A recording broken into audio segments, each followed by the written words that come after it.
حرسي هبون أبوي.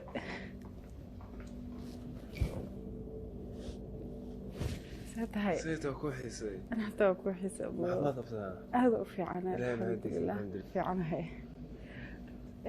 أحمد هبو سمع أبو walaalkii waa xirsi ducaalaa la dhahaa barashadaanka sabro barasho wanaagsan abu axmed iyo waxay ka tirsan yihiin familkaa la jooga abu maasha allah tabaaraka allah barasho wanaagsan inmari haboon inta fadhiisan haboon aniga xagga fadhiisanaya hay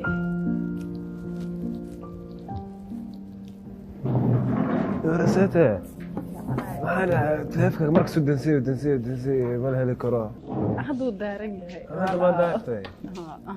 saatahay ma sha Allah fiican caafimaadka ka waran abu ma filanayna intaan kuga arkaayo gurigeena adoo ka maqnaa iyo ka dambeysay ana sheekadeeda ku soo gaartaa filaaf waa maqlay oo ii sheegay laakiin waa qaado waayay marka ii sheegay